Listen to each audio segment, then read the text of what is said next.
Partimos con Mariana, para que nos dé su visión de cómo ve la situación actual de la calidad en la educación en Chile y de cuáles son los desafíos. Aquí está el micrófono. Gracias. Espérate, vas a tener que correr. Ahí. Y yo me corro. No importa. Gracias por la invitación.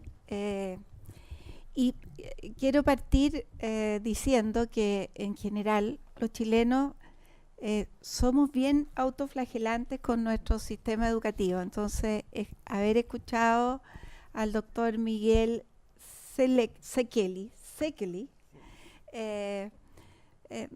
bueno, yo creo que él dijo algo que es real y que nosotros debiéramos sentirnos orgullosos, no para instalarnos, sino para seguir avanzando y pensar que somos el país de América Latina que tenemos más posibilidades de acortar esta brecha que nos separa de los países más desarrollados, también de acortar la brecha interna que tenemos al interior de nuestro país y también de ponernos más a la vanguardia, y es mucho lo que tenemos que hacer, porque de verdad yo quiero compartir una reflexión que muchas veces he hecho y que no es frecuente que se entienda.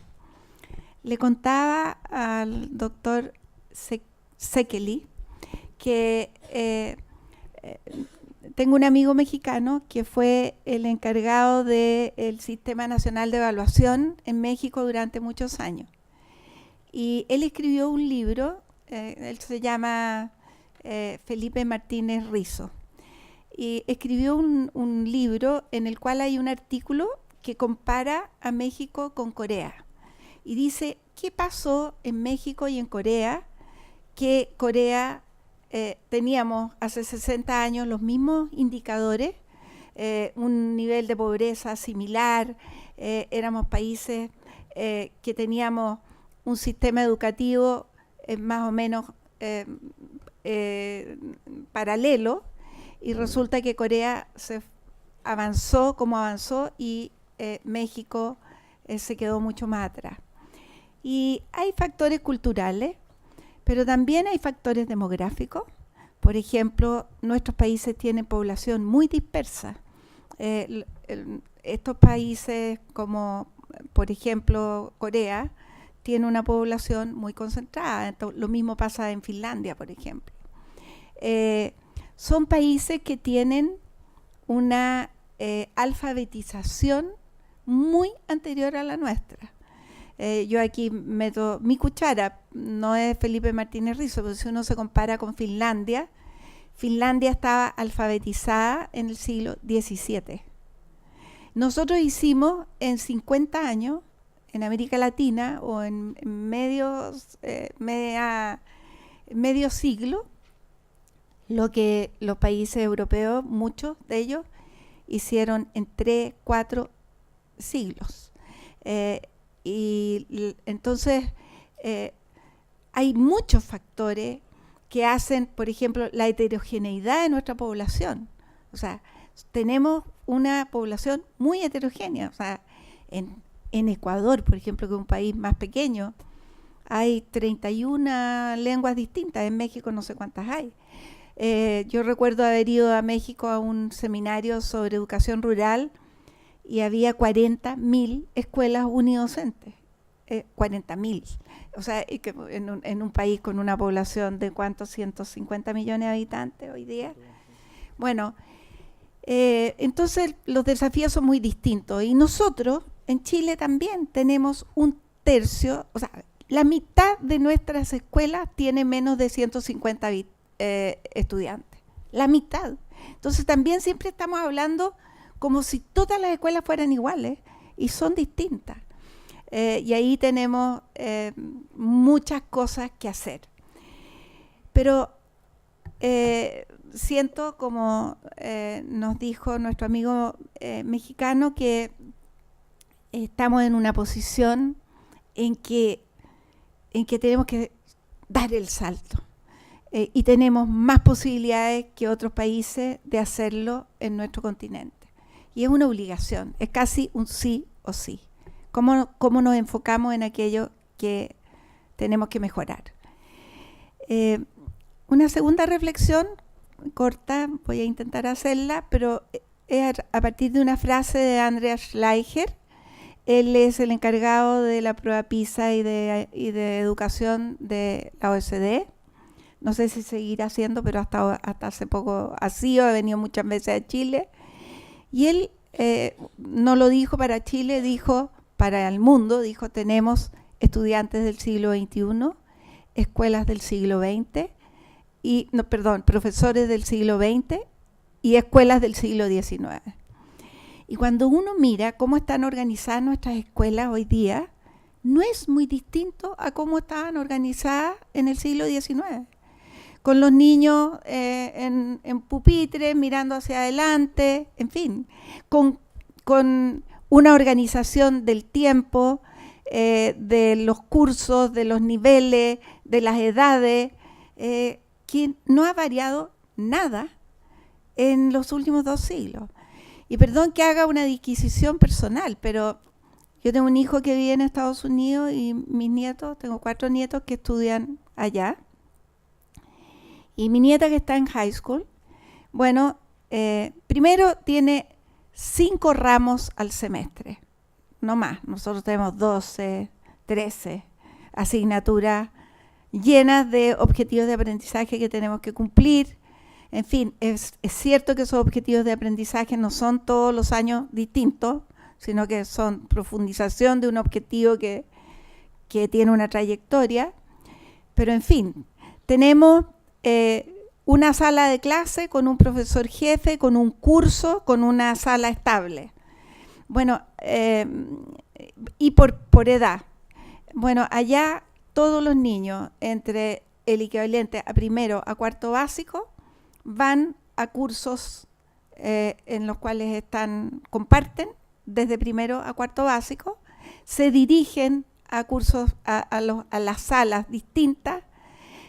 No existen los niveles educativos, sí existen el currículum que tienen que ir cumpliendo, y tienen tiempo para trabajar más personalizadamente.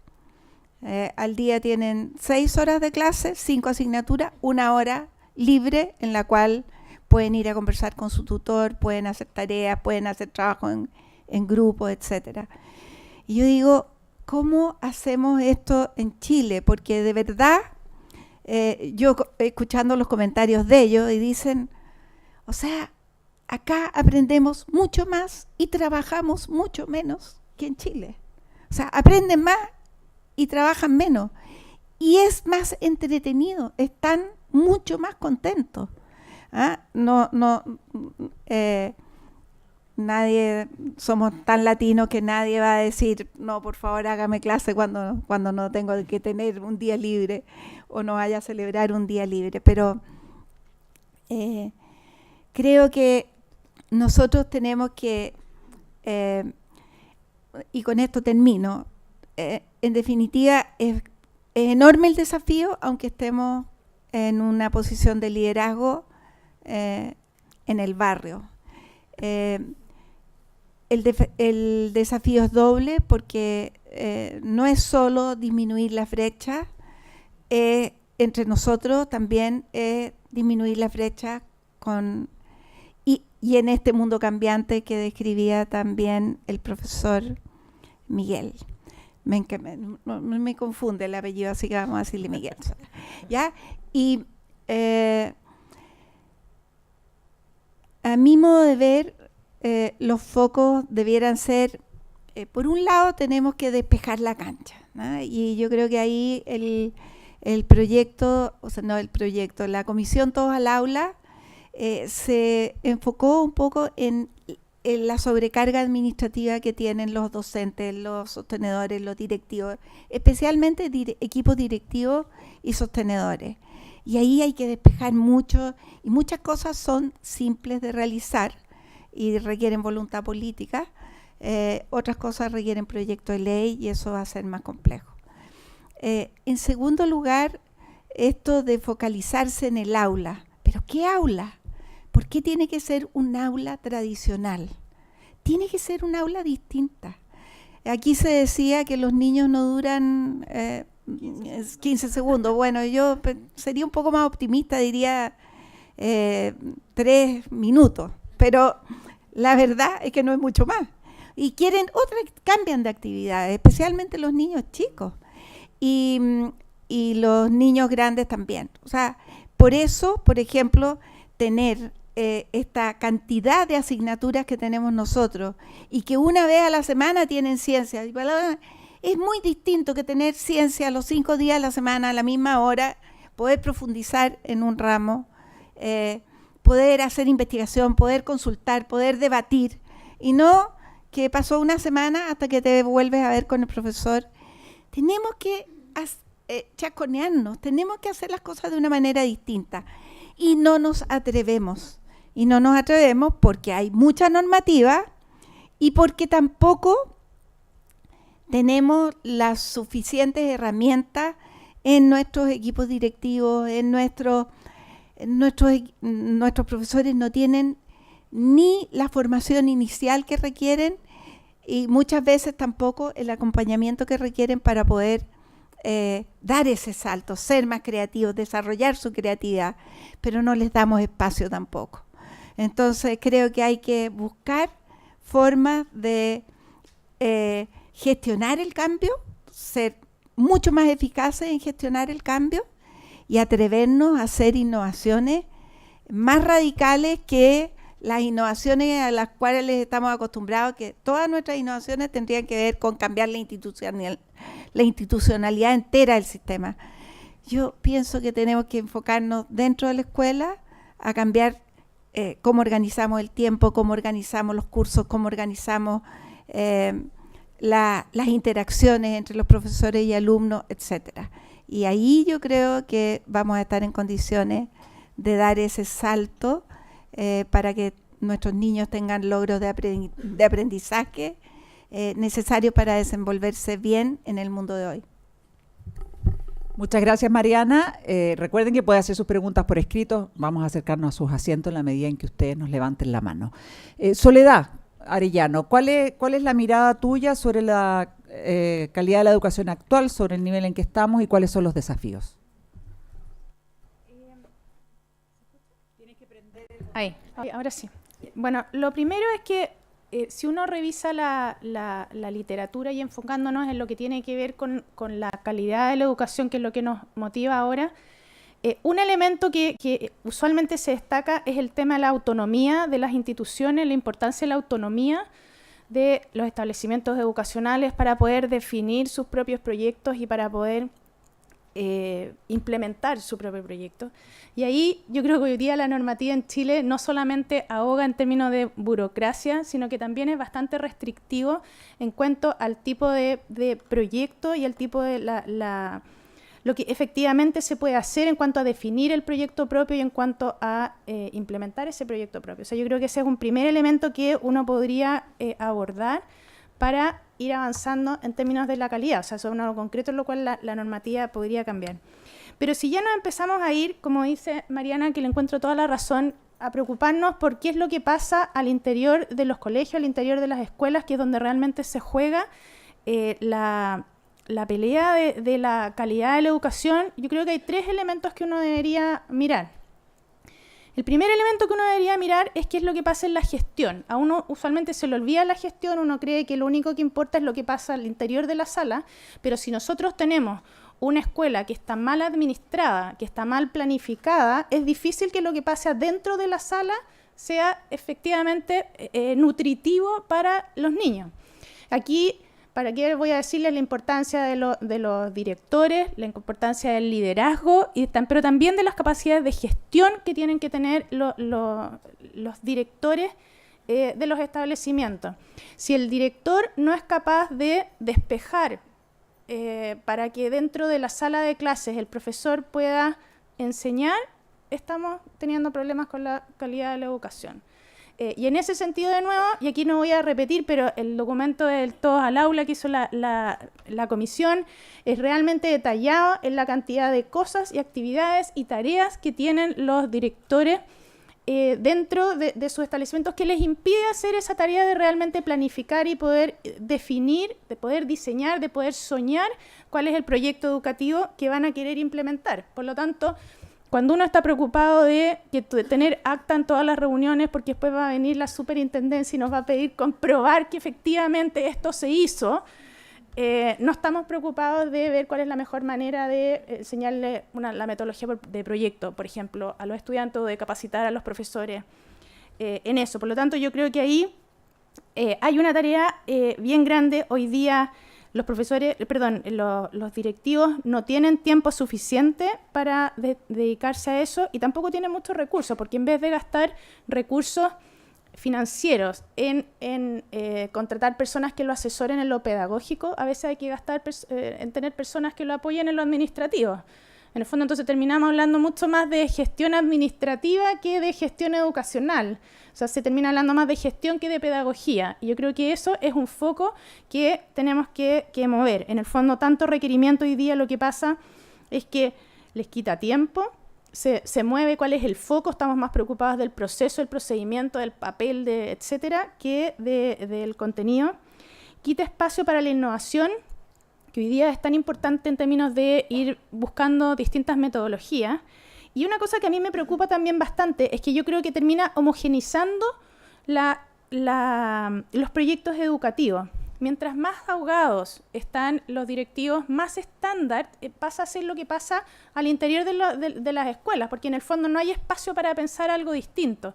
Y terminamos al final con una educación que es exactamente la misma, sin reconocer si la realidad de los estudiantes es distinta, sin reconocer si lo que los padres esperan para sus hijos es distinto, sino que lo más fácil, porque no tengo tiempo de pensar otra cosa, y además porque sé que si es que no lo hago me van a multar o me van a castigar, mejor hago la instrucción que me dieron.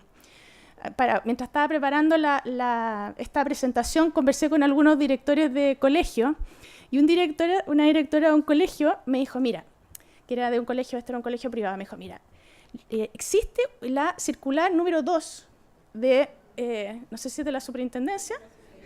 Entonces me dijo, mira, te dice hasta el suspiro de cómo tiene que ser todo. Entonces yo le digo, uy, qué atroz, entonces no tiene ninguna capacidad para poder hacer algo distinto. Y me dice, no, pero mira, lo único bueno es que uno ya sabe qué es lo que te van a mirar. Entonces uno, si en la circular número 2 dice que la cancha tiene que medir tantos metros, o que necesitas tener tantos baños, uno ya sabe.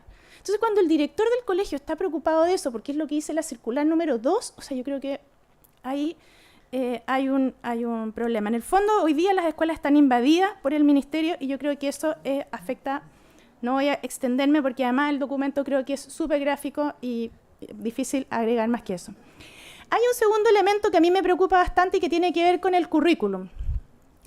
No solamente es el tema de que hoy día el currículum es extenso, que hoy día efectivamente yo encuentro insólito que mi hija tenga 12 asignaturas, de las cuales además tiene 2 cursos de biología, porque tiene el biología plan común y el biología, no sé, de profundización. O sea, una cuestión que es insólita que tenga 2 biologías en vez de estar estudiando una sola biología, y en una estudia la célula y en otra estudia otra cosa nada que ver. Yo creo que no solamente es eso, no solamente es un problema de que los objetivos de aprendizaje sean demasiado amplios, demasiado extensos, de repente tienen que cubrir como toda la línea de la historia, o sea, no alcanzan, sino que el tema más de fondo es que yo creo que no estamos preguntándonos qué es lo que nosotros queremos que los estudiantes aprendan. Y aquí entiendo que lo plantearon antes. Hoy día, y esto yo lo digo desde la visión de la educación superior, los estudiantes que llegan egresados de enseñanza media de los mejores colegios de Chile no vienen preparados con la habilidad del siglo XXI. O sea, hoy día nadie, ninguno. O sea, uno cree que tiene a los hijos, el que cree que tiene a su hijo en el mejor colegio de Chile, eso no es cierto. Nosotros hacemos bastantes mediciones. Aquí, bueno, primero está el test de PISA, que muestra que salió hace poco un indicador de lo de la OECDE que decía que los obreros europeos tienen mejores resultados en los test de comprensión lectora y el razonamiento que lo que tienen los mejores ejecutivos, en Chile. O sea, quiere decir que, y no es un tema de que sean más tontos, no es un tema de que no tengan las capacidades, sino que claramente la formación que le hemos entregado es distinta. Hoy día, cuando uno tiene que aprenderse todos unos largos contenidos de historia o le preguntan todas las partes de la célula o no sé qué, no hay tiempo para desarrollar pensamiento crítico, no hay tiempo para la creatividad, no hay tiempo para la resolución de problemas, no hay tiempo para generar habilidades comunicacionales, que al final es lo que les va a tocar a los niños que estamos formando hoy día. O sea, hoy día estamos formando estudiantes que no sabemos cuáles son las preguntas que van a tener que responder mañana y les estamos enseñando a responder preguntas que nosotros no hacíamos ayer. O sea, estamos realmente desactualizados en ese sentido.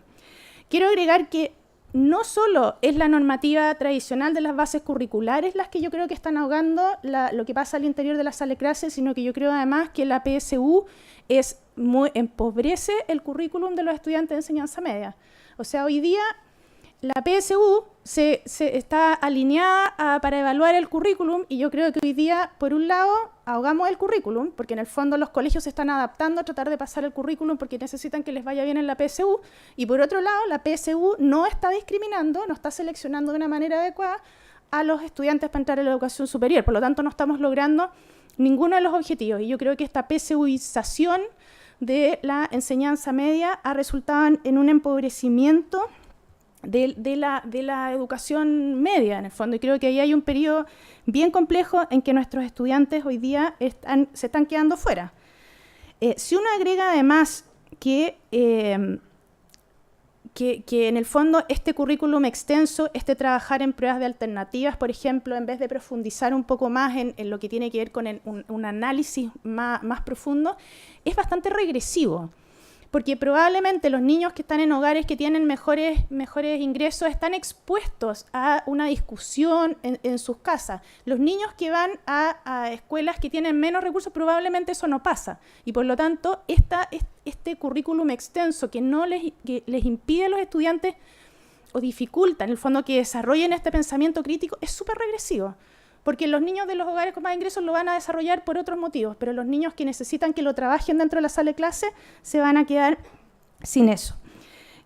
Por último, quiero destacar el tema de los profesores. Yo acá creo además que como institución de educación superior también nos tenemos que hacer cargo de cuáles son los profesores que nosotros estamos formando. Hoy día, si uno ve cuáles son los currículum, los planes de estudio de las distintas instituciones, o sea, facultades de educación, son bastante parecidas a las que había hace mucho tiempo. Y en el fondo, entonces, uno le pide a los profesores que innoven y que hagan cosas distintas, pero al final tampoco lo estamos formando en eso, sino que las metodologías son bastante antiguas. Hoy día estamos formando profesores como los formábamos hace mucho tiempo. Yo creo que eso también es un problema y ahí yo creo que hay un desafío para las instituciones de educación superior de generar una mirada distinta en la formación de profesores.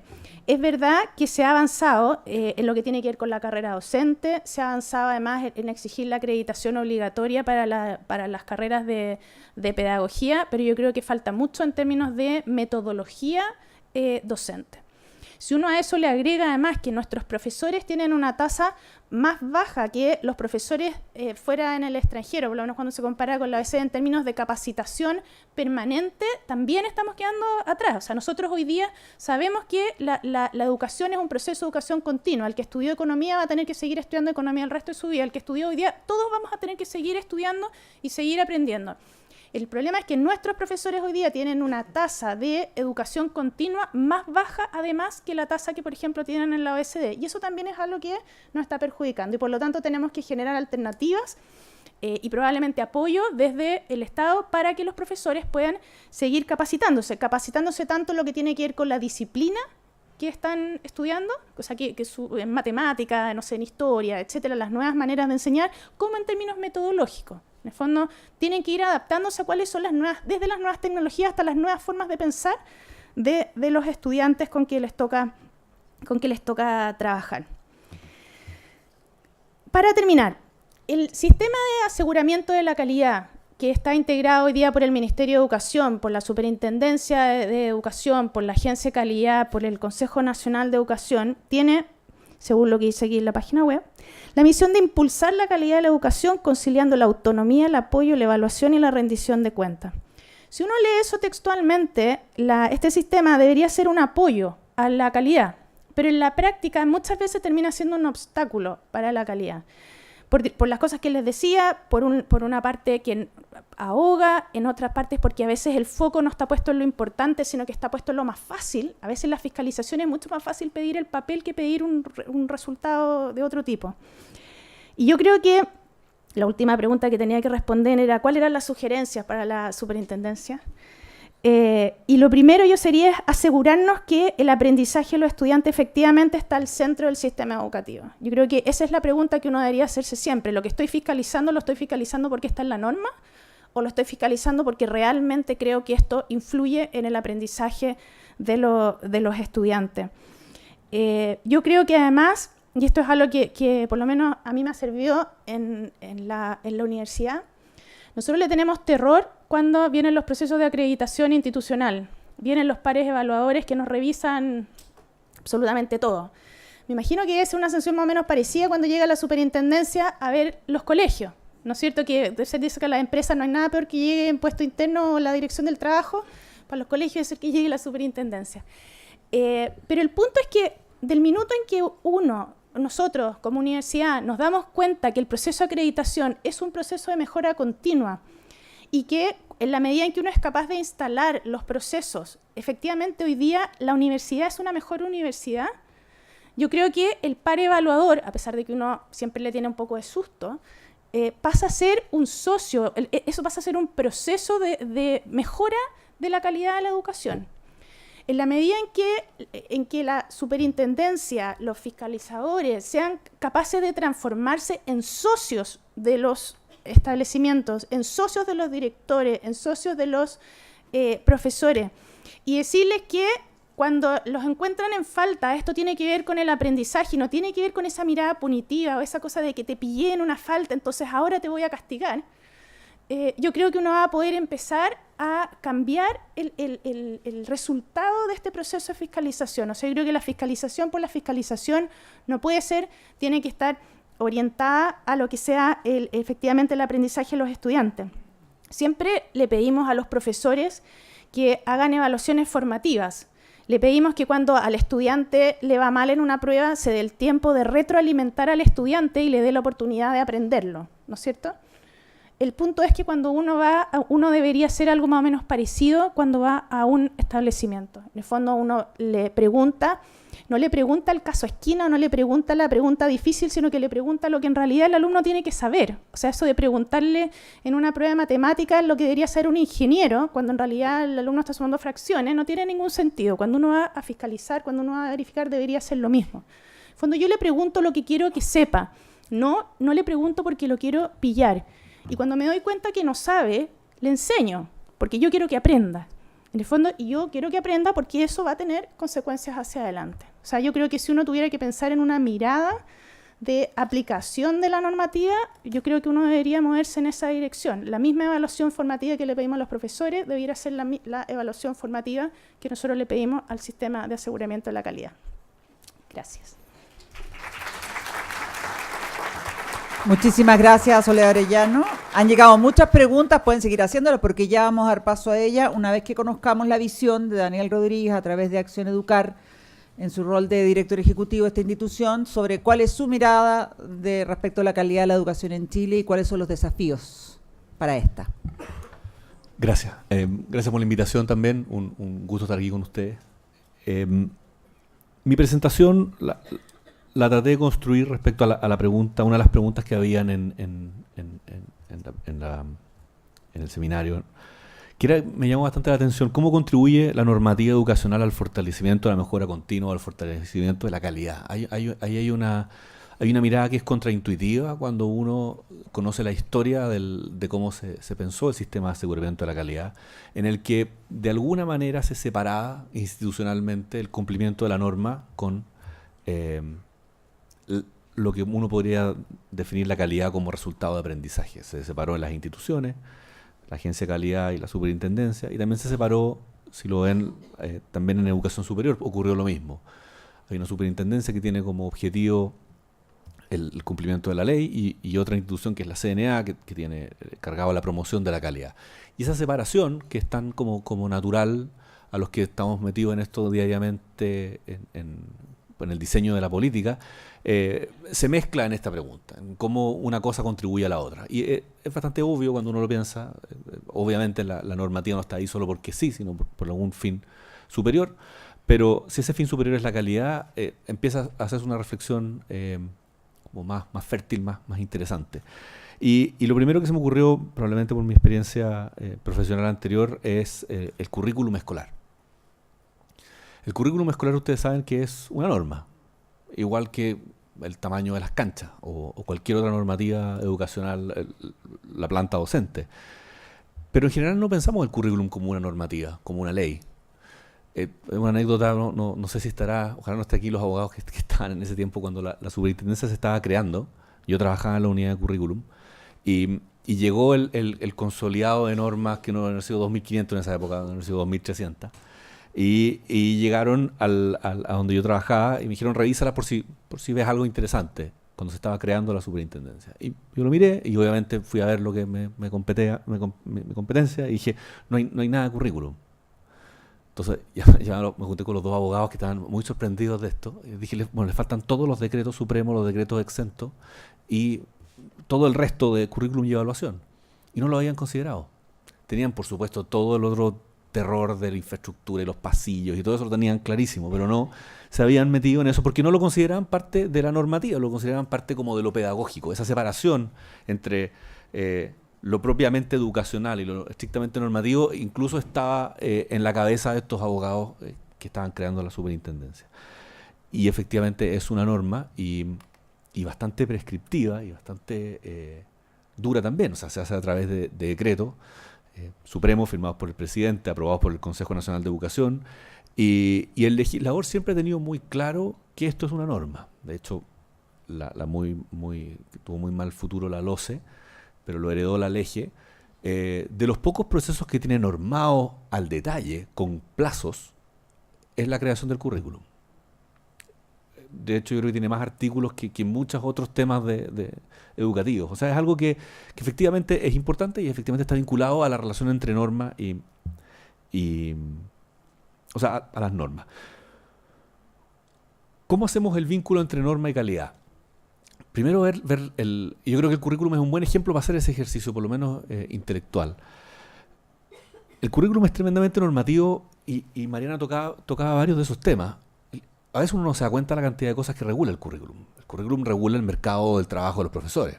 Si yo agrego 1 hora de filosofía en el currículum nacional, yo aumento en 1/3 el mercado laboral de los profesores de filosofía. No puedo hacer eso en casi ningún...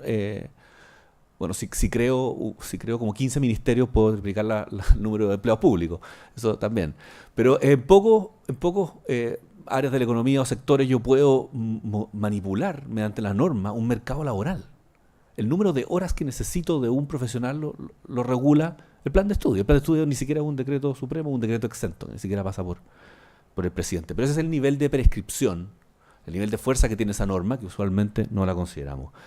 Lo que mencionaba la Mariana, el hecho que los alumnos estudien por año, que todos los alumnos de la misma edad estén en el mismo curso, también es parte del currículum. La progresión, es decir, ¿cuándo considero yo que un alumno puede ser promovido? No, también es parte de esa regulación. El número de asignaturas, que además está relacionado con la formación docente.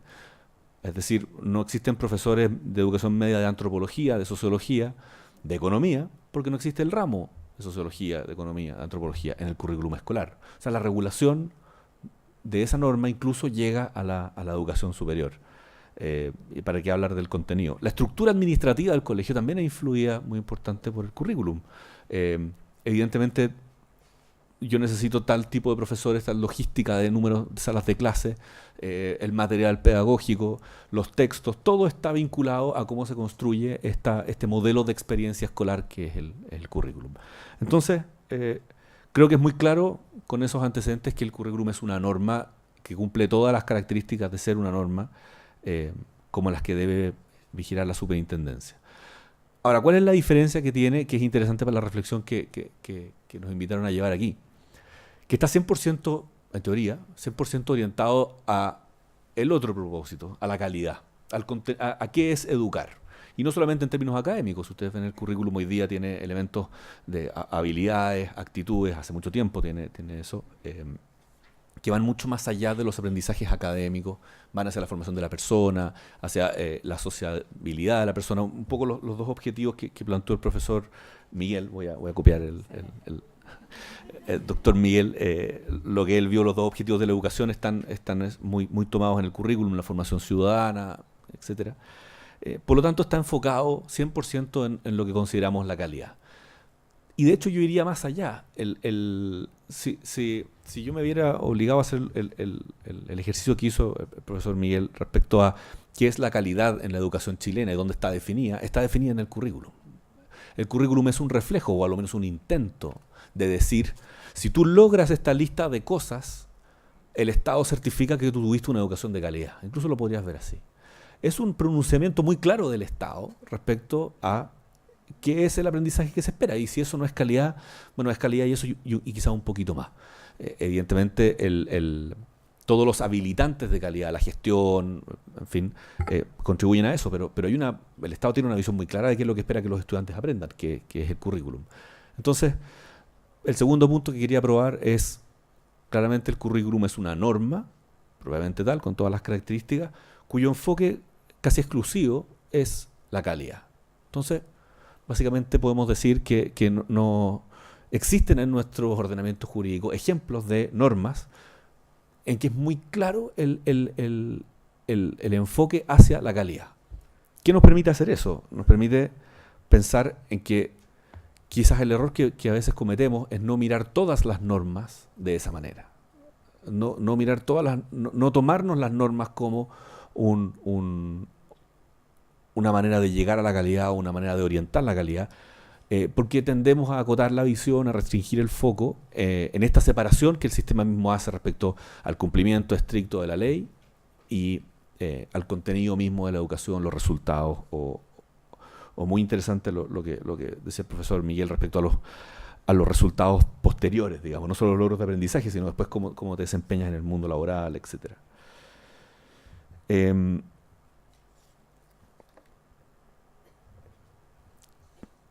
¿Qué aprendizajes uno puede llevar a la normativa en general que vienen del currículum? Primero, lo tomo de lo que decía Mariana. El currículum está diseñado en base a un alumno, escuela y profesor promedio que no existe. Ni siquiera existe el promedio para el cual es diseñado. Obviamente se intenta, la gente que diseña el currículum no es mala, ni es totalmente ajena al problema de la sobrecarga, en fin, lo tiene totalmente claro. Las razones de la sobrecarga curricular son otras. Pero en el fondo, el diseño del currículum tiende, o la forma en que se regula tiende a llevarlo a la mayor sobrecarga, a tratar de incluir todo, en fin. Pero vuelvo al otro. ¿Qué podemos aprender? Primero, la centralización del diseño es un problema. Esta escuela promedio, alumno promedio, profesor promedio. Porque ¿en qué se convierte ese promedio que no existe? Se convierte en la experiencia promedio de las personas que participan en la elaboración, y eso obviamente va restringiendo. Lo mismo pasa por la normativa. También quizás el diseño de los pasillos, el diseño de la normativa para el control de gestión, el pago de la subvención, la misma dotación docente, también están pensadas quizás en un profesor, alumno y escuela promedio. Como el currículum nos dice, deja de pensar así porque así no sirve, trata de pensar en lo local, trata de pensar cuál es el desafío para que esos establecimientos desarrollen mejor sus capacidades. Eso es lo que en el currículum hay que tratar de hacer. Quizás también lo que hay que tratar de hacer en la normativa, en la otra normativa educacional. Cómo reinterpretarla desde lo local, o cómo tratar de morigerar en algo la influencia del diseño centralizado. Nuestro sistema es centralizado, es muy difícil que deje de serlo, pero hay ciertas ventanitas que se abren, los nuevos servicios locales de educación. Vamos a tener, ojalá pronto, una institucionalidad que va a poder desempeñarse de manera más local y que espero yo que haga desarrollo curricular local no solamente respecto a las particularidades del territorio mismo, que que tampoco tienen que ser una cárcel. No es porque yo vivo, si mi servicio local está en el norte, entonces yo tengo que hablar de cosas del norte. No, puedo hablar de lo que quiera, pero que tenga una identidad propia. Yo creo que ahí hay una posibilidad de que se haga desarrollo curricular y también desarrollo de otras normas. O sea, qué interesante sería que ya un grupo no un grupo de comunas, sino ya un sostenedor más grande que tiene cierto volumen específico, puede decir, mira, en este caso la normativa debiera enfocarse en mi territorio, la normativa es mucho más importante en esta área que en esta otra, porque mi problema de calidad está orientado a este problema que a otro. Hay una oportunidad que aprendemos del currículum para aplicar en otras normas a cómo llegar a tener un vínculo con la calidad, con el territorio. Lo segundo, cuando uno piensa en el currículum nacional, piensa inmediatamente en dar más competencias a los directores, dar más competencias a los establecimientos. Eso también podría ser interesante para aprenderlo respecto a la normativa. Obviamente no respecto a ciertas condiciones mínimas, no al reconocimiento oficial. No vamos a dejar el reconocimiento oficial en manos del director, hay un problema de juez y parte. Pero sí otras normas en que son muy fáciles de producir y luego muy difíciles de desarrollar. Sería interesante que pudieran quedar más al arbitrio del director.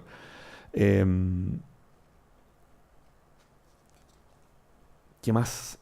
Bueno, y como último punto, pero está muy relacionado, en realidad cuando lo escribí pensé que eran cosas muy distintas y en general varias veces es lo mismo.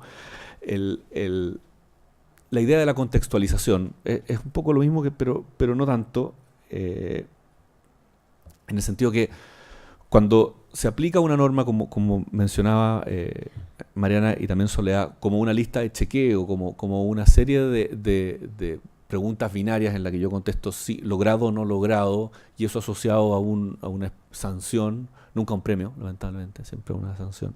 Podría haber una superintendencia de Pavlov y poner incentivos ahí, funcionaría quizás. Pero más allá de la lista de chequeo, lo que sería interesante desarrollar, y eso uno lo puede aprender del currículum, es cómo yo puedo diseñar capacidades para interpretar hacia la calidad la ley. Sé que suena muy como bonito en las palabras, buenísima solución. Bueno, ¿cómo se hace? No sé. Pero creo que sería muy interesante trabajar en esa línea, no necesariamente modificar la norma, a menos que sea necesario. Yo creo que hay algunas cosas que hay que hacer. Pero cómo conseguir desde la superintendencia como modelo y luego hacia los mismos establecimientos, los fiscalizadores, el despliegue territorial de la superintendencia, una interpretación de la norma que apunte hacia lograr ciertos bienes. Uno de ellos, el que hemos ido comentando en esta instancia, es la calidad, el aprendizaje, podríamos, si lo simplificamos a lo que ve el currículum. Y eso permite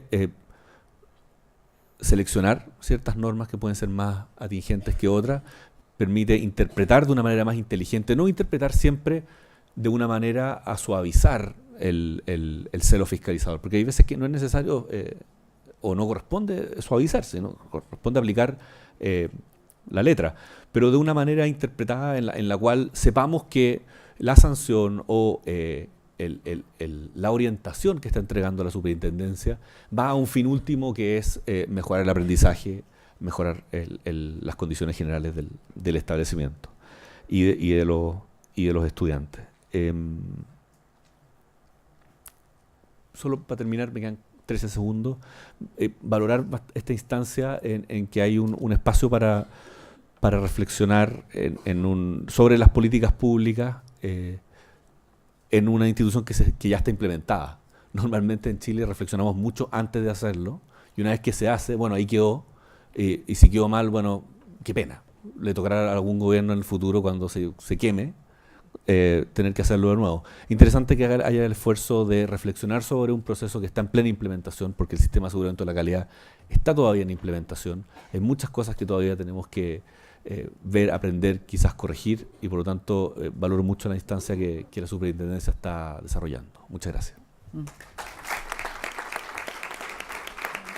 Muchísimas gracias a Daniel Rodríguez. Han llegado muchísimas preguntas, así que desde ya les agradecemos su participación y vamos ya de lleno a formularlas, pero yo tengo todavía una duda. Doctor Sekeli, que les ha contado tanto decir su nombre porque tiene Z, S y algo, mucha vocal. ¿De dónde es su apellido? Es húngaro. Húngaro. Algo por ahí, era como lejano. Bueno, a pesar de ser vanguardista... ¿Qué tiene de húngaro usted? No, yo, Puede acercarse, nada más el nombre, bien. A pesar de ser vanguardista, esta es la pregunta para usted, a pesar de ser vanguardista en nuestro país, ¿por qué frente a pruebas internacionales estamos con resultados tan bajos en comprensión lectora, etcétera? Si se puede acercar el micrófono. Bueno, primero creo que no hay una respuesta única a eso y en parte viene de la historia, como explicaba Mariana.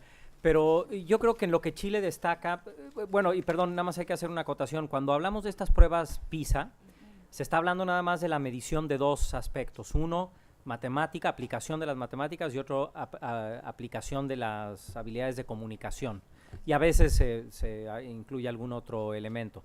Pero precisamente lo que reflejan estas pruebas es que la medición no de cuánto se sabe de matemáticas, por ejemplo, una fórmula o hacer un despeje mecánico, sino cómo se aplica el conocimiento. Y lo que está reflejando es lo que decía Mariana, que venimos de sistemas educativos que por muchos años, por décadas, lo que privilegiaron era eso, era aprender de memoria, hacer ciertas cosas, pero no el uso del conocimiento. Lo que están reflejando estos exámenes es que los países europeos, por ejemplo, o países como Corea, han sido muy exitosos en dar ese salto de no nada más la transmisión de no es saber qué significa sujeto, predicado, etcétera, sino escribir bien. Y eso es un cambio muy dramático. Entonces, creo que en cierta forma lo que están reflejando estas pruebas es que se está midiendo algo que no están haciendo los sistemas educativos. Tal vez los sistemas educativos siguen siendo muy buenos en que se aprendan de memoria la definición de sujeto y predicado, pero no en su aplicación, y ahí es donde está el gran reto. Estudiantes del siglo XXI, profesores del siglo XX y escuelas del siglo XIX, XVII.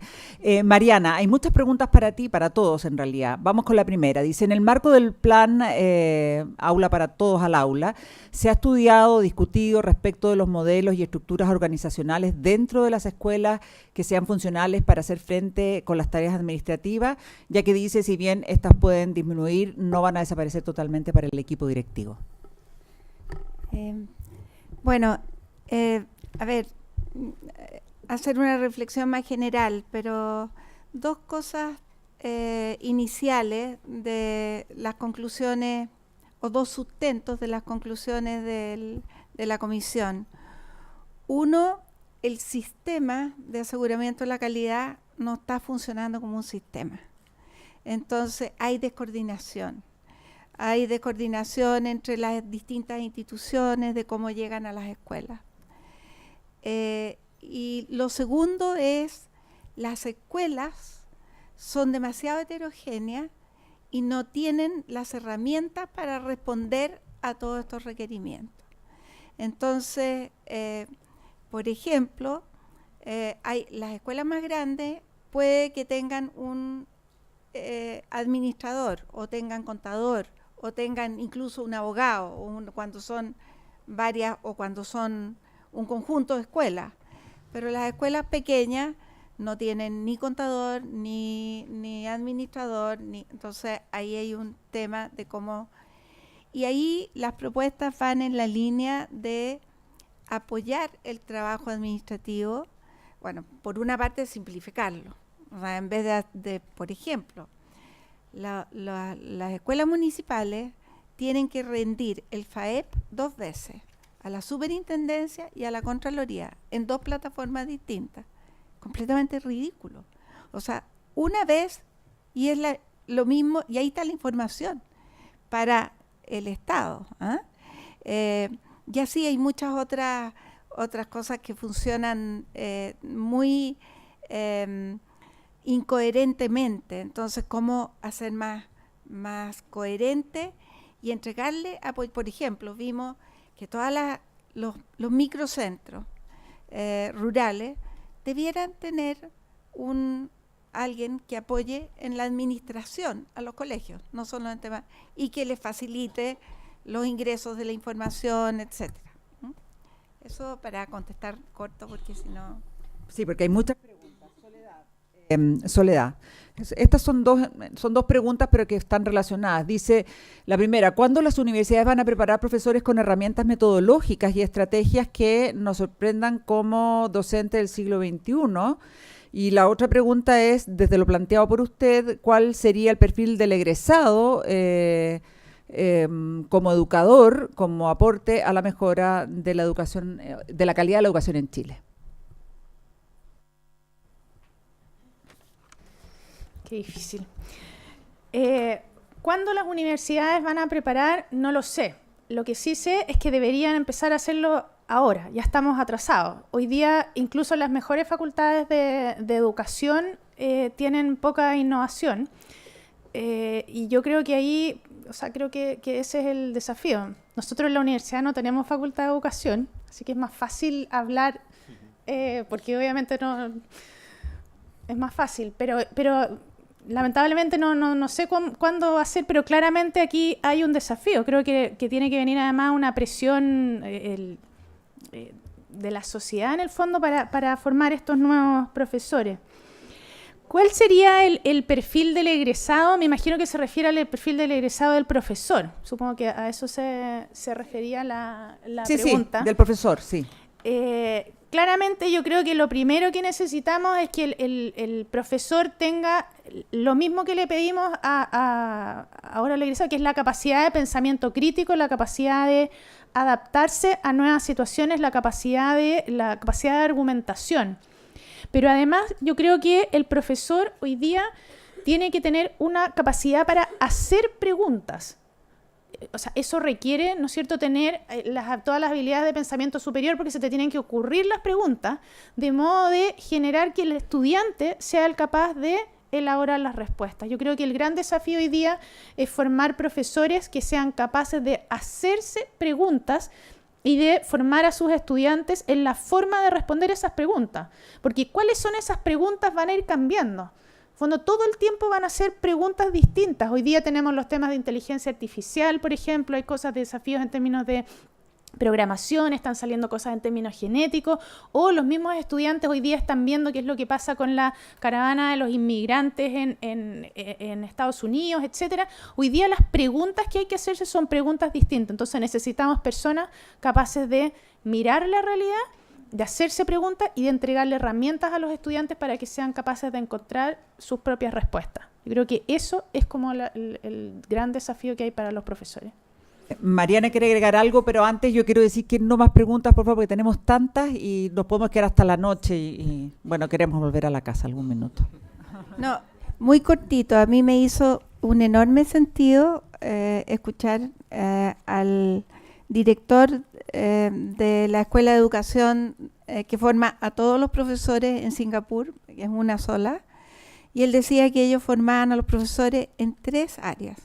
1, formación personal, desarrollo personal, capaces de tener motivación, que vayan al cine, que descubran sus competencias, que sean capaces de comunicarse, de trabajar en equipo, etcétera. No frustrarse, etcétera.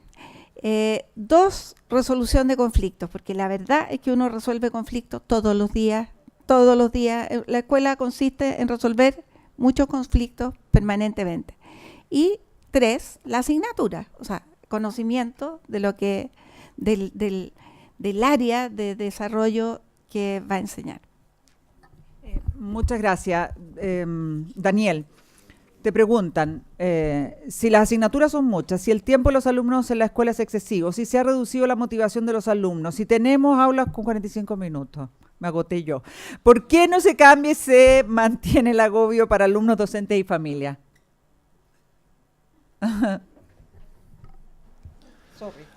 Uno puede bueno, esta es una de las cosas buenas de no estar en el gobierno, que uno puede responder lo que quiera y puede responder la verdad. La verdad es que la presión social, a ver, les voy a responder con academia. Un profesor típico que cualquier persona que estudia educación lo ha leído, un profesor español, Jimeno Sacristán, todos lo conocen, dice que el gran, digamos, aporte de la escuela es haber creado un cuerpo de conocimiento propio, el conocimiento escolar, que es distinto al conocimiento académico. Y eso es lo que él da como explicación de por qué cuando los profesores de la universidad llegan los alumnos que tuvieron 800 puntos en biología, dicen no saben nada de biología. No es porque sean tontos, ni porque uno sepa y el otro no, sino porque el cuerpo de conocimientos propios que enseña el colegio es distinto. Se volvió autónomo, lo que uno aprende en el colegio se volvió autónomo de lo que son las disciplinas propiamente tales en las universidades. La gracia de este conocimiento autónomo es que es muy legítimo, está legitimado por la acción del Estado, porque está en una norma también. Hay una ley que dice todo lo que tiene que aprender un alumno de historia, por lo tanto es muy fácil decir que eso es la historia, cuando sabemos que no es así y sabemos que en las facultades de historia lo que se enseña y lo que se aprende es totalmente distinto a lo que llamamos historia en el currículum. Como este conocimiento adquiere legitimidad porque está ahí, toda persona que tiene algún tipo de interés público quiere estar. Si yo, les voy a dar puros ejemplos que son reales, que me tocó a mí resolver problemas, como dice Mariana, cuando yo estaba en la unidad de currículum. Ministerio de Transporte. Ministerio de Transporte nos mandaba un oficio cada mes con todos los niños que morían en accidentes de tránsito. Una cosa trágica, terrible. Y decían, al final del oficio, agregue 1 hora de educación vial obligatoria para todos los... Ya, ok. Anotado. Día siguiente. La Armada de Chile. ¿Cuántos niños se ahogaban en el verano en Chile? 1 hora de natación para todos los niños. Un senador, el problema de las drogas es brutal en Chile. 1 hora de prevención de drogas. Educación sexual, educación cívica. Cada persona en Chile que tiene un problema cree que el colegio lo va a arreglar. Y además, educación financiera. Y además cree que lo va a arreglar la educación. Y además cree que lo va a arreglar un profesor que no existe. Y además cree que lo va a arreglar con 1 hora a la semana. Algo pasó en la Fundación de Chile en que quedó claro que la forma de solucionar los problemas era 1 hora semanal de algo.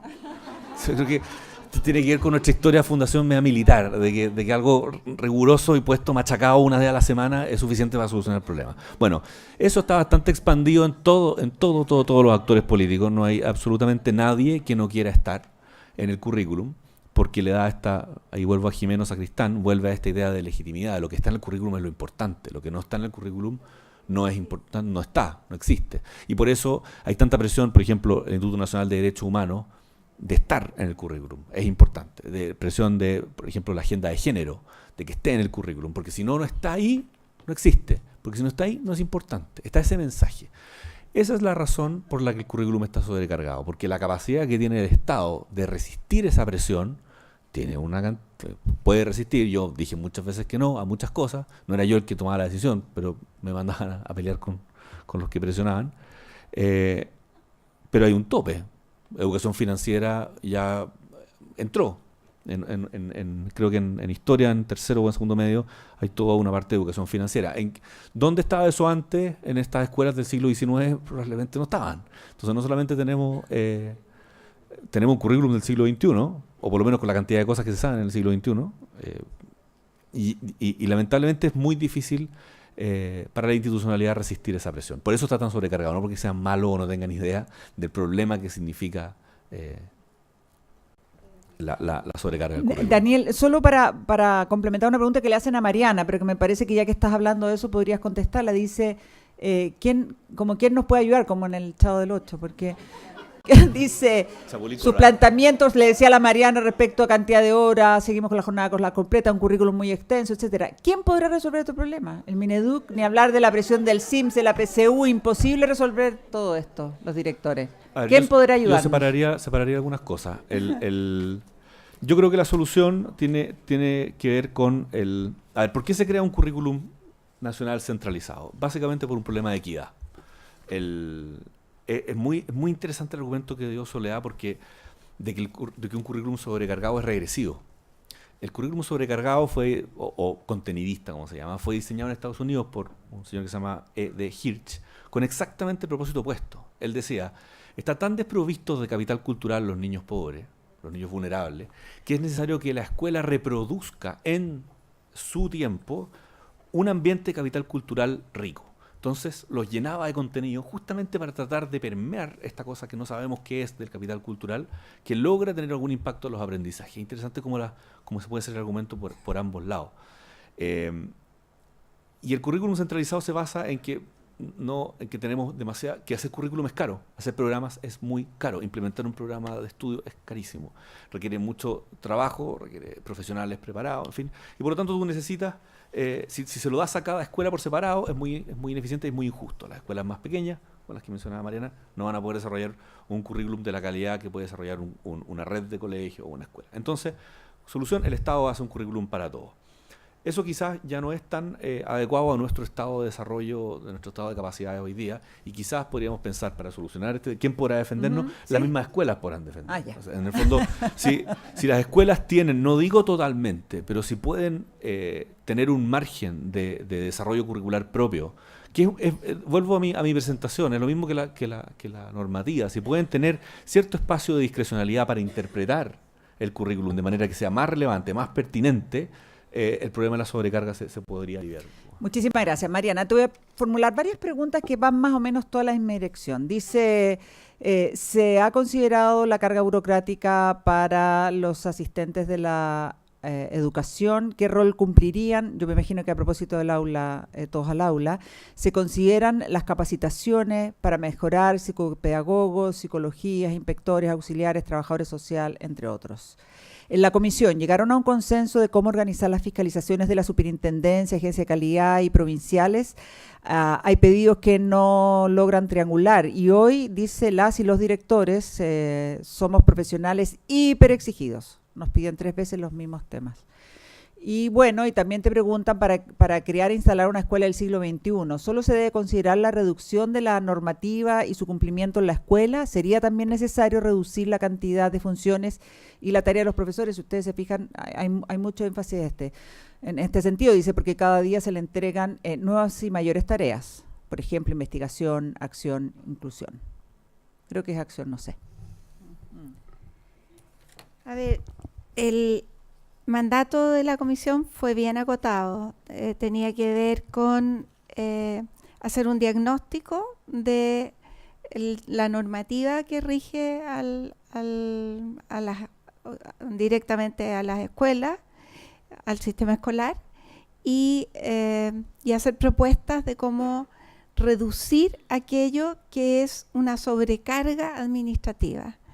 Entonces, nosotros miramos fundamentalmente, a pesar de que la comisión se llamaba Todos al Aula, y siempre tuvimos como dudas ahí en la misma comisión de que se llamaba así, porque claro, los profesores dicen, si es Todos al Aula, bueno, esto es, los profesores estamos en el aula, pero el tema administrativo, normativo, recae fundamentalmente sobre sostenedores y directores, también sobre profesores y asistentes, pero mucho más sobre sostenedores y directores. Por lo tanto, nosotros nos dedicamos más a eso, aunque se tomaron algunos temas que tenían que ver con el agobio laboral, pero los profesores también tienen, y los asistentes tienen mesas de trabajo con el ministerio aparte. Entonces, aquí vimos más la normativa general de cómo llega a la escuela. Todo este tema de triangulación y muchas exigencias, disminuir las exigencias fue uno de los temas. Si ustedes ven, por ejemplo, hay exigencias que están duplicadas, hay exigencias que no tienen sentido, y ahí hay muchas cosas que se descartan. Y lo otro es el coordinar. Mucho coordinar. Por ejemplo, la agencia de calidad va a hacer una evaluación y después el ministerio tiene la labor de apoyo a la escuela que fue categorizada y que fue evaluada. Muchas veces llegan cada uno por su cuenta y el apoyo que le da el ministerio no responde o no tiene nada que ver con la evaluación. Entonces nosotros decimos, mira, no pueden ir separados, tienen que ir juntos, y finalmente tienen que tener un plan que construyen con la escuela y que el ministerio apoya. Pero ejemplos de ese tipo, muchos. Y disminuir también exigencias de peticiones de información que llegan por distintas partes. Y también un tema que se trató, que creo que es bastante importante hoy día, es cómo se acogen las denuncias. Porque la verdad es que las escuelas todos los días tienen denuncias. Tienen denuncias de los padres, de los niños, denuncias de abuso sexual, denuncias y de verdad estamos llenos de protocolos. Pero siempre en los protocolos falta algo que uno no hizo. Entonces llegó y la verdad es que es un tema. O, por ejemplo, el tema del reconocimiento oficial. ¿Cómo no va a ser completamente insensato que si tú haces un arreglo en un baño y cambias los baños, tienes que ir a hacer el reconocimiento oficial entero del colegio como si no existiera, o si cambia una especialidad, o si disminuye un nivel o aumenta un nivel? Entonces, hay un montón de cosas de ese tipo que yo creo que van a alivianar también a los supervisores. Muchas gracias, Mariana. Doctor Szekely, yo me pregunto cuáles son aquellas preocupaciones para avanzar en la calidad en México, si tienen algo que ver con lo que ha escuchado en esta mesa, entre las dudas, respuestas y... Sí, pero ahí creo que las preguntas son muy parecidas, pero la discusión de las respuestas muy diferentes, porque no tenemos esta misma institucionalidad, estamos en un nivel menos avanzado, donde el ministerio hace todo prácticamente, solo hay una instancia de evaluación externa. Los equivalentes a las regiones en Chile, que son los estados, me parece, ellos tienen la responsabilidad de la operación de la educación y ellos son los que también son responsables de la vigilancia. Entonces, al no haber esta instancia externa como la superintendencia, no están tan claramente definidas las normas. Tienen sus ventajas y desventajas. Creo que aquí se han hablado de muchos retos del diseño de Chile, pero creo que el problema en México está todavía anterior a que ni siquiera hay alguien que vigile el cumplimiento de la norma. Son jueces y parte al final. Exactamente. Bueno, es una dificultad eso, claro. No hay mucha autocrítica, tal vez. Soledad Arellano, la pregunta la hace una trabajadora social de la Escuela Básica El Carmen. Dice, según lo expuesto durante la jornada, la educación debe ser con un enfoque sistémico. ¿Por qué dentro de la norma no se encuentra como deber de parte de otras instituciones que comparten el sistema de los niños? Por ejemplo, trabajar en red colaborativamente. ¿Se entiende o no? ¿Está la persona que hizo la pregunta? ¿Sí?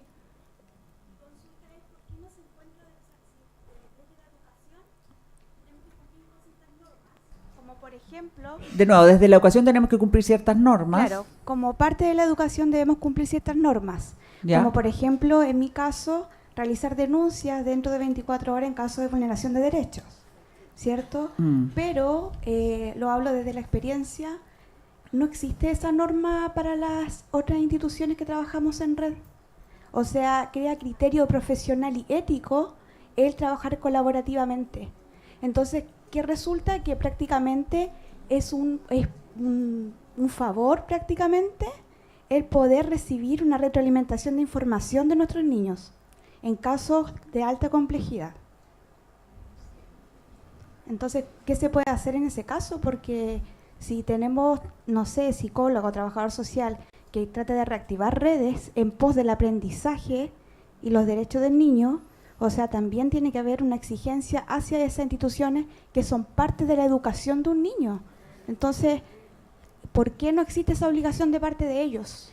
Mira, para serte honesta, no sé la respuesta. Pero lo que sí, a partir de tu pregunta surge otro tema, que creo que lo que plantean me parece realmente importante, en el sentido que si queremos poner al estudiante al centro del proceso formativo, que es lo que yo planteaba al principio, no debería pasar ese tipo de situaciones. Y la pregunta es, ¿por qué pasa eso? Y mientras estamos preocupados de completar 2 veces, hacer la rendición de cuentas. Y ahí es donde está el tema de que efectivamente aquí nosotros tenemos un problema sistémico, un problema en el que tenemos fallas de coordinación, en la que no solamente duplicamos algunas acciones, sino que dejamos de hacer otras, en el fondo, porque estamos preocupados a veces de hacer el procedimiento en vez de lo importante. La respuesta de por qué no existe esa colaboración, lamentablemente no la sé. Yo creo que eso hay que verlo directamente con el ministerio más que con el superintendente. Bueno, esto es una pregunta que yo no sé quién la pueda responder, pero a lo mejor porque se hace una pregunta directa si está pensado incluirse en algún momento algo que tiene que ver con las habilidades blandas. Dice las habilidades relacionales, valores, principios, competencias, conversacionales, todo que se llama malamente habilidades blandas es lo que echa de menos la persona que hace la pregunta respecto de la calidad de la educación, porque dice todos hablan del exceso de norma, currículum, burocracia, en fin. Entonces dice, ¿está pensado incorporarlo en algún momento? Yo no sé si, eso yo creo que no es respuesta para ustedes, pero a lo mejor, pregunta para ustedes, pero a lo mejor ustedes podrían opinar respecto de qué tan relevante es este tipo de desarrollo de habilidades. Soledad, sí. Lo primero, si uno piensa cuáles son las habilidades para el siglo XXI, todo lo que tiene que ver con las habilidades relacionales son fundamentales. Y sean blandas, duras, yo creo que eso ya es una clasificación que no es muy relevante, pero en el fondo hoy día los niños tienen que ser capaces de trabajar en equipo, tienen que ser capaces de trabajar en grupos interdisciplinarios. O sea, les va a tocar después trabajar en grupos interdisciplinarios, les va a tener que trabajar en temas de resolver proyectos donde no van a hacer un proyecto de ciencias o no va a ser un proyecto de historia, sino que hacer una pregunta en que van a tener que tener conocimiento de las distintas áreas, van a tener que ser capaces de argumentar, van a tener que ser capaces de resolver conflictos cuando trabajen en equipo. Por lo tanto, todo eso debería efectivamente estar en el currículum. El problema es que a veces estamos tan preocupados de aprendernos las cosas de memoria que no tenemos tiempo de abordar aprendizaje. Uno no le enseña a un niño a resolver el conflicto, ¿no es cierto? O sea, no es que uno haga la receta porque si no estaríamos cayendo en el mismo problema que tenemos, sino que lo que uno hace es que uno expone al niño a situaciones en las cuales tiene que ir desarrollando ese tipo de herramientas. Cuando uno está ahogado con muchos contenidos, es difícil generar el espacio para que ese tipo de interacciones se generen. Por lo tanto, yo aquí me agarro a lo que dijo Daniel antes. Yo lo que haría sería recortaría el currículum. O sea, no sé, yo sería súper radical. De primero a cuarto básico tendría solamente matemática, lenguaje y deporte, no sé, orientación, una cosa así. Porque cuando leen, pueden leer ciencias, pueden leer historia, pero ¿qué sacamos con que los niños lean o tengan ciencias si no entienden lo que leen? O sea, yo creo que uno podría reducir y empezar a meter el aprendizaje y la curiosidad de una manera distinta, de modo de generar tiempo para poder ir generando todas estas otras habilidades que a la larga son mucho más importantes que el saber si la célula, el límite de la célula, de qué, no sé, cuáles son los componentes que están hechos. Bueno, como se dijo aquí en este panel, son desafíos mayores en los que se han planteado para avanzar en la calidad de la educación. Casi abrumadores, podría decir alguien, por las transformaciones que se requerirían. Yo quiero que le demos un aplauso a los integrantes de este panel, a Soledad, a Daniela, a Miguel y a Mariana. Les pido que permanezcan aquí en esta testera mientras escuchamos las palabras de cierre de este seminario del señor superintendente Sebastián Izquierdo Ramírez. Bueno, muchas gracias a todos ustedes por la participación. Ha sido una jornada larga, de mucha discusión y sobre todo muchas gracias a la visita internacional, al doctor Miguel y a todos los panelistas del día de hoy que nos quisieron acompañar. Claramente nosotros como superintendencia debemos recoger el guante. Estamos claros que si realmente nos queremos sumar a ser una institución que aporte realmente a la mejora de la calidad de la educación como sistema, debemos hacer varios esfuerzos. Y déjenme decirles que si ya los ejes estratégicos que ustedes pudieron ver en un video o en mi presentación inicial, de poner a los niños primero, de fortalecer la autonomía de los establecimientos educacionales, va literalmente en esa dirección. Ya hemos hecho varios cambios. Uno de ellos es buscarle racionalidad a los procesos de fiscalización. cambiamos un enfoque donde estamos respetando ciertos bienes jurídicos. Lo que hay detrás de eso, básicamente, es el problema que Daniel nos decía de que la normativa es gigantesca. Y ocurre lo mismo cuando el oficio de la Armada, a nosotros también como superintendencia nos llegan oficios diciendo por qué no fiscalizan este problema cuando hay una fuga de gas en tal comuna o en electricidad y así. Y por lo tanto debemos ver cuáles son los bienes jurídicos que queremos hacer, y uno de ellos es la calidad. Cambiamos la metodología como estamos llegando a los establecimientos educacionales, cambiamos la forma, las denuncias también. Estamos respetando la autonomía de los establecimientos educacionales. Hoy día las denuncias deben pasar primero por el establecimiento educacional. Son ustedes los que deben resolverlas, porque cuando ustedes no la resuelven, esa solución es a mediano y a largo plazo. Nosotros cuando entramos es una multa que no sabemos si realmente va a solucionar el problema de los niños. Y por último, también déjenme decirles que la carga burocrática que nosotros estamos generando, hicimos un compromiso abierto para toda la ciudadanía de bajar el 50% de la carga que hoy día nosotros estamos generando. Y el informe que la Mariana Elwin con todo el equipo nos ha entregado, nos pusieron propuestas muy claras y debemos darle solución ante todo usted, y espero que en esta administración cumplir con la palabra de bajar el 50% de la carga burocrática y de esa manera mejorar a la calidad de la educación, que es lo que básicamente hoy día estábamos conversando. El problema es muy grande, el problema va más allá de la superintendencia, pero nosotros queremos sumarnos a este esfuerzo. Así que muchas gracias nuevamente.